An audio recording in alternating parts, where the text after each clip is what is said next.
Have you found the keys to unlock your best trip? On a Trafalgar tour, you unlock more than just the world. We give you the keys to discover real connections and one-of-a-kind experiences. It all starts with expert itineraries where everything is taken care of. With Trafalgar, your money goes further, and so do you.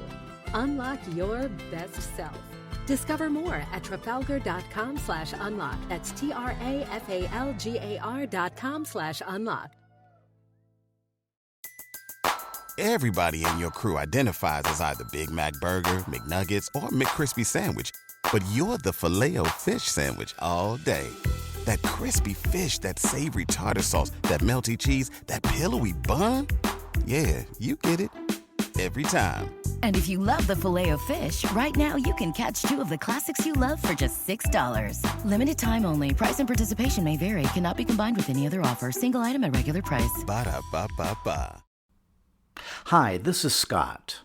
If you're a fan of the ancient world, please help us get the word out.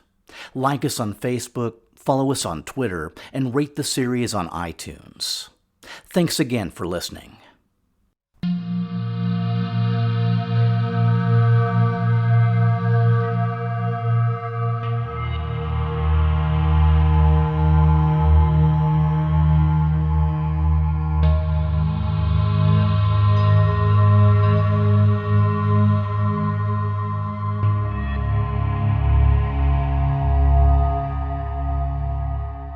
The strain of the taxes was obviously distressing, but refusing to pay them was madness, especially without a backup plan. Then again, the current high priest, Onias II, wasn't known for his piercing insight. And sure enough, before you could say king of Sedge and B, Ptolemy's envoy came up to Jerusalem to get the lay of the land. Coele Syria was Ptolemaic, at least for the previous 20 years, and Jerusalem was really little more than a troublesome city in Syria, which is a view that Ptolemy's envoy, one Athenian, took pains to reinforce. I mean, do you want Ptolemaic soldiers garrisoned in the city, and maybe some lovely Hellenistic statues for the temple? Because Alexandria has plenty of both to spare. In the end, it was Onias's nephew, Joseph, the son of Tobias, who stepped in to manage the crisis. He told the Egyptian envoy Athenian that his uncle Onias was senile, cheap, and full of himself, but that shouldn't stop wise and good-hearted men from reaching an understanding. He also told his fellow Jews, who were pretty spun up, that he'd be happy to head down to Egypt and negotiate a deal, if they'd be cool with paying for the trip, plus some reasonable daily expenses. Uncle Onias gave his blessing, and Joseph raised enough local silver to purchase garments and cups and beasts of burden to make the journey in style. The timing wasn't exactly random. According to the later Jewish Roman historian Josephus, this was the time when all the principal men and rulers went up out of the cities of Syria and Phoenicia to bid for their taxes. For every year the king sold them to the greatest men of power in every city. So we're talking about tax farming, where you tell the king, I'll commit to pay you X amount, and you get to keep anything above and beyond. So Joseph joined the milling throng of non-productive farmers looking to bend the pharaoh's ear. While the 1% he was mixing in with weren't too impressed with his garments and cups and beasts of burden, Joseph did have a couple advantages. Namely, the rapport he'd established with the envoy Athenian, and some critical intel that Ptolemy wasn't in Alexandria at all, but instead at ancient Memphis. Upon arriving there, Joseph came across the king and queen riding in their chariot, along with, you guessed it, the envoy Athenion. I mean, really, what are the odds? Anyway, once Athenion confirmed his bona fides, Joseph managed to delight the king with his good humor and pleasantry, that Ptolemy began already, as though he had had long experience of him, to have a still greater affection for him. The pharaoh invited Joseph over for dinner, which is always nice. But the coup de grace came a few days later, because when the king was come to Alexandria, the principal men of Syria saw Joseph sitting with the king, and were much offended at it. But Joseph wasn't there to make friends, other than with King Ptolemy, so he was fine with letting the haters keep on hating. In the end, Joseph was able to outbid his rivals and win the contract to collect taxes for the territories of Coele Syria, Phoenicia, Judea, and Samaria. In other words, pretty much everything south of a line running east from the port of Aradus to the future city of Homs, or Emesa. Ptolemy did ask him to surrender hostages as a kind of security deposit, but since Joseph and his wife didn't have any kids yet, the pharaoh let it slide.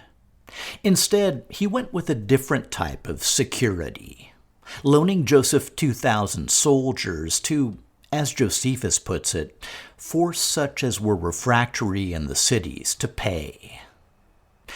Well, things got refractory pretty quick. Ashkelon refused to pay, so Joseph seized 20 of the city's richest men, put them to the sword, and sent all their money to Ptolemy. Josephus reports that on receiving the news and the money, Ptolemy admired the prudent conduct of the man, and commended him for what he had done, and gave him leave to do as he pleased, which Joseph soon did again at Scythopolis. With these two examples under his belt, and the pharaoh's unconditional backing, the remaining cities opened their gates to Joseph and paid their taxes. Josephus reports that by this means Joseph gathered great wealth together, and by keeping Ptolemy's goodwill through a constant string of gifts and flattery, Joseph retained the position of tax farmer for the following 22 years. Now, at this point I need to flag a fairly glaring inconsistency. Josephus names the Ptolemy in question as Ptolemy V, the pharaoh who wed Antiochus the Great's daughter Cleopatra, and also happens to be responsible for the Rosetta Stone. The problem is that the Ptolemies only controlled Coele Syria until around 200 BC, and Ptolemy V didn't marry Cleopatra Syra until much later. So if Joseph was a Ptolemaic tax farmer for 22 years, it'd have to be before this time. Scholars suggest that, to the extent the story recounts actual events, the Ptolemy in question was probably either Ptolemy III or Ptolemy IV, who succeeded him in 221 BC. Apart from the items I'll relate in a moment, Ptolemy IV was mainly known for building a massive pleasure galley called a Tesseraconterus. Supposedly 128 meters long and requiring 4,000 oarsmen, it may have been the largest human-powered vessel ever built. Anyway, back to our story. A few years into Joseph's new job, the region saw major conflict. In 217 BC, the Seleucid king Antiochus III marched his army south into Coele Syria. There's no mention of him attacking Jerusalem, and he apparently met with little resistance until he'd reached the city of Rafah, or Raphia, near the traditional borders of Egypt. Ptolemy IV's army was camped nearby, and after a failed attempt by Antiochus to assassinate him, the battle commenced in earnest. This was one of those ginormous, full-on Hellenistic-era battles, with around 70,000 troops on each side, African elephants facing off against Indian elephants, the whole 9 yards. Both kings led their armies in person, and Ptolemy was joined by his sister wife Arsinoe III, who may have commanded a phalanx of troops and inspired them, or bribed them, to fight harder at a critical moment. Either way, when the screams died down, the blood stopped flowing, and the dust finally settled, Coele Syria remained Ptolemaic, which meant that Joseph was able to keep right on collecting taxes.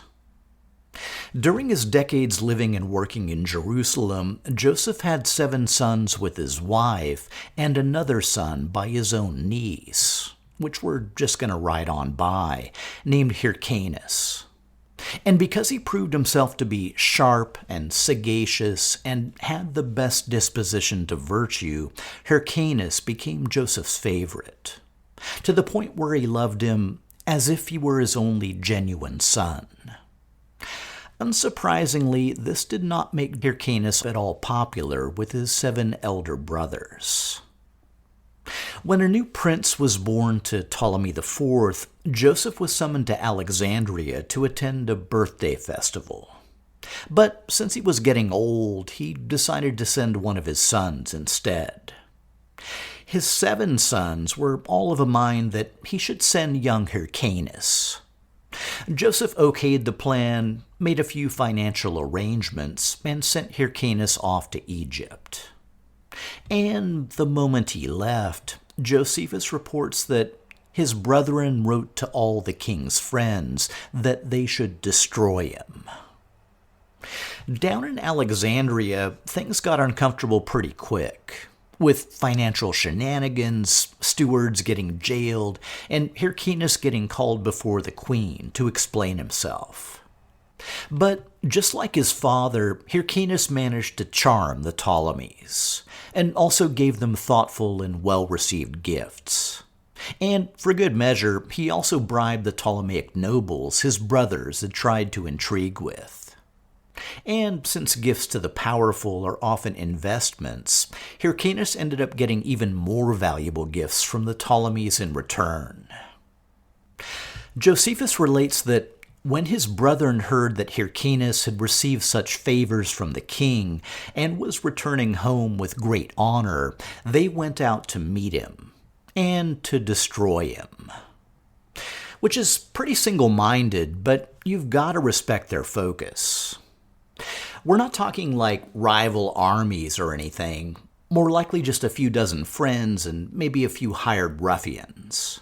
Facing down his brother's ambush, Hyrcanus slew many others of those that were with them, and also 2 of his brethren themselves.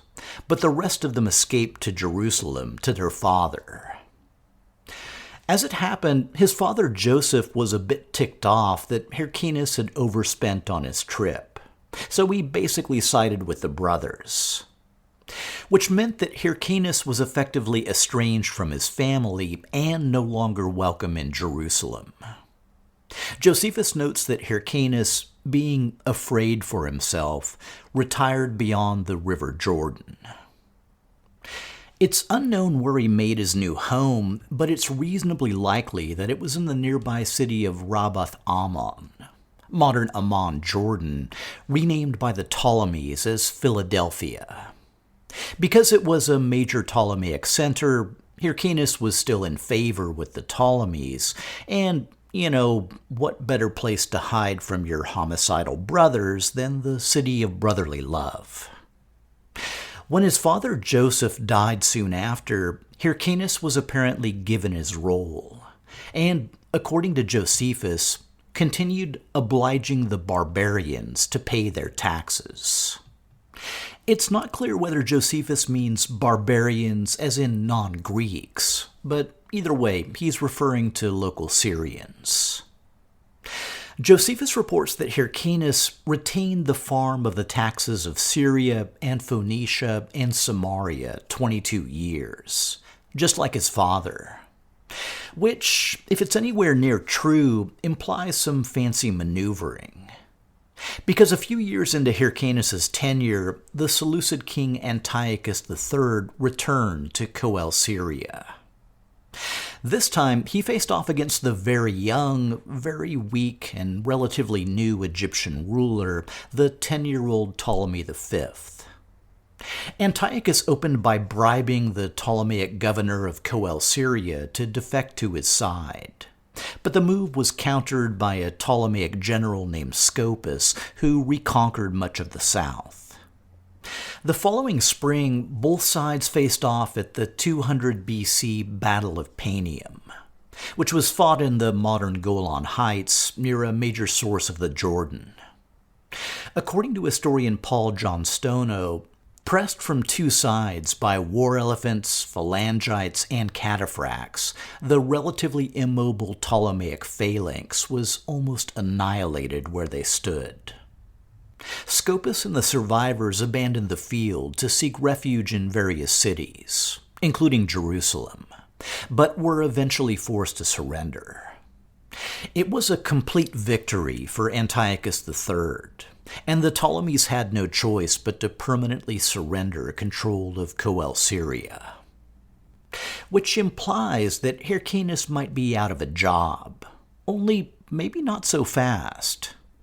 It's reasonably possible that he offered his services to the ascendant Seleucid dynasty, which may have taken him up on the deal, at least during the reigns of Antiochus III and his son Seleucus IV. Which should go a long way toward explaining Hyrcanus' supposed 22-year tenure. This may have been due to Hyrcanus being really good at his job, or the challenge of finding a suitable alternative. Either way, the bad blood between Hyrcanus and his brothers had sucked in various Jewish factions, with the multitude divided, but the greater part joining with the elder brothers, as did Simon, the new high priest, by reason he was of kin to them. Actually, the new high priest, Onias II's son Simon II, was kin to Hyrcanus too. But anyway, Hyrcanus remained mostly beyond their reach in the region of Philadelphia, which didn't mean he was totally safe. Josephus notes that Hyrcanus remained at perpetual war with the Arabians, and slew many of them, and took many of them captives. In the early 2nd century BC, the territories east of the Jordan were, I'm going to say, relatively ungoverned. The Seleucids concentrated their urban development up north between Antioch and the Mediterranean, the territory conventionally known as the Seleucia. At the same time, there's little evidence that the Ptolemies had expended much effort in developing Coele Syria, besides refurbishing and renaming a few major cities like Philadelphia and Ptolemais Acco. The stretch of territory from Damascus on south to the Sea of Galilee and onward down toward the Dead Sea basically remained a virtual black box for much of the Neo-Babylonian, Achaemenid Persian, and early Macedonian periods. We know that there were a number of villages populated by Jews and Aramaeans, both of whom had been present in the region since at least the early Iron Age. There was also a sizable population of Greek and Macedonian colonists, and several small developing urban centers, including Scythopolis, which we mentioned earlier, along with Gerasa, Gadara, Hippos, and Dion. Their names suggest Macedonian involvement, and some may have grown from military outposts or veterans colonies established during the Alexandrian, Ptolemaic, or Seleucid eras. In Roman times, 10 of these cities would be grouped together to form what was called the Decapolis. The last major component of the local population was a recent influx of Arabic peoples, one of whose tribes, the Nabateans, had occupied the old Edomite city of Petra. It's the Arabs that Josephus highlights as an ongoing source of regional conflict. But without any details, it's hard to know whether he's describing raids by nomads on settled populations, or revolts against excessive taxation, or disputes arising from cultural differences, or full-scale punitive campaigns. Possibly all of the above. It's at this point that we finally touch on something a bit more solid, and kind of the driver for the whole episode. Because Josephus notes that Due to these ongoing conflicts, the threats from his brothers, or both, Hyrcanus erected a strong castle, and built it entirely of white stone to the very roof, and had animals of a prodigious magnitude engraven upon it. He also drew round it a great and deep canal of water. He made large rooms in it, some for feasting and some for sleeping and living in. He introduced also a vast quantity of waters which ran along it, and which were very delightful and ornamental in the court. Moreover, he built courts of greater magnitude than ordinary, which he adorned with vastly large gardens. And when he had brought the place to the state, he named it Tyre. Tyre, or Tyros, is currently known as Qasr al-Abd, and is located just a few miles outside the Jordanian capital of Amman. I was extremely lucky to visit the site back in 2016, and many elements of the restored site are either just as Josephus described them, or otherwise pretty easy to picture. The heavily decorated two-story stone structure is actually one of the few remaining examples of Hellenistic-era architecture in Jordan. The defensive moat described by Josephus was actually a large reflecting pool, and archaeologists such as Ehud Netzer argue that the entire structure was less a fortress than a country pleasure palace, possibly also intended as a mausoleum for Hyrcanus' clan, the Tobiads. The huge stone blocks used in its construction also made it vulnerable to earthquakes, which seriously damaged the structure in late antiquity. Its modern restoration includes the bold reliefs of several tigers or lions, the same animals of prodigious magnitude described by Josephus. The name of the place, Qasr al-Abd, means castle of the slave or castle of the servant in Arabic. The title may refer to Hyrcanus himself, assuming he was still serving as the local tax farmer for the new Seleucid regime. Josephus reports that Hyrcanus lived in his newly built castle, which was never fully completed, for 7 years prior to the death of Seleucus IV, so from 182 to 175 BC. Which means that he was probably living there when Seleucus sent his royal chancellor, Heliodorus, to rob the Jerusalem temple. Though his reason for doing so was pretty straightforward. The Seleucids were still paying huge indemnities to Rome under the Treaty of Apamea. The incident itself is a little bit kookadoo, in a biblical sense. According to 2nd Maccabees, when Heliodorus tried to access the temple treasury, he was confronted with a great apparition of a horse with a terrible rider upon him, who smote Heliodorus with his forefeet. After which the apparitions of 2 young comely boys gave him many sore stripes. At which point Heliodorus decided that, yeah, that's about enough of that, and returned to Antioch empty-handed.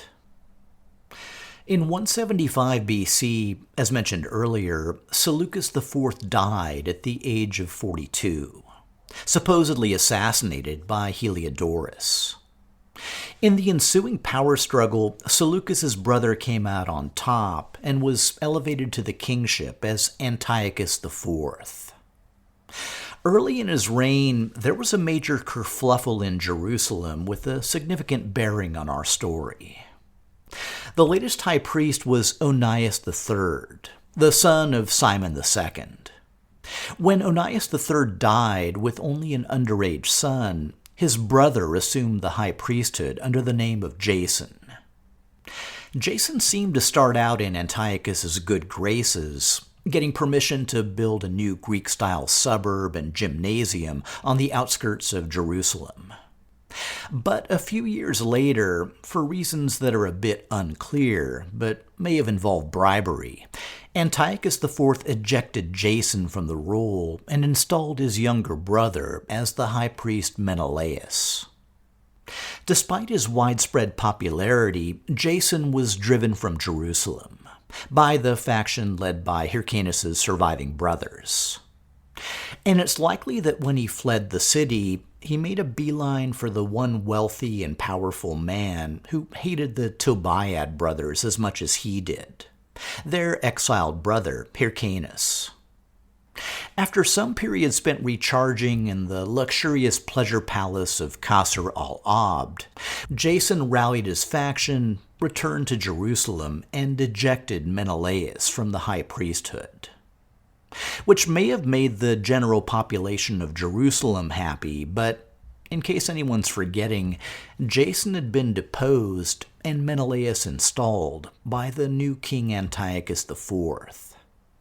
And Antiochus IV, who was both very much still alive and in a particularly foul mood, since he'd just been humiliated by Roman envoys down in Egypt.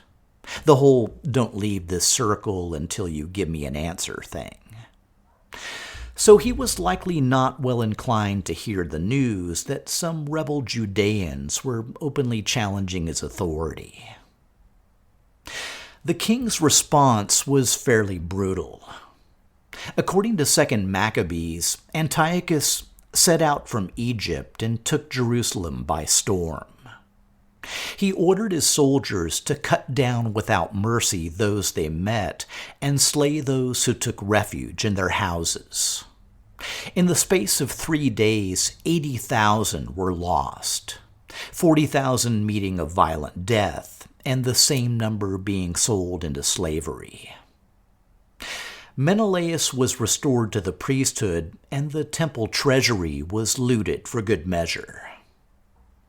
At Qasr al-Abd, Hyrcanus likely realized that his tax farming days were over. Transitioning from the Ptolemies to the Seleucids had been a pretty neat trick, but there was no getting around his giving refuge to a rebel high priest in strong imperial disfavor. It's not clear whether Antiochus sent troops to arrest him. Josephus simply reports that Hyrcanus, when he saw that Antiochus had a great army, and feared lest he should be caught by him and brought to punishment for what he had done to the Arabians, he ended his life and slew himself by his own hand. As for Qasr al-Abd, his pleasure palace and would-be mausoleum, Josephus merely records that Antiochus seized upon all his substance. At roughly the same time, in the Gophna Hills north of Jerusalem, another aged Jew of noble blood expired among a circle of sons who'd become a band of outlaws. The man came from a line of Jewish high priests and had once served in the Jerusalem temple. But his blatant killing of a Seleucid official had put an end to all that. And it was over his now lifeless body that the 5 sons of Mattathias, great-grandson of Hasmoneus, pledged their lives to the Jewish covenant and the destruction of Seleucid Syria.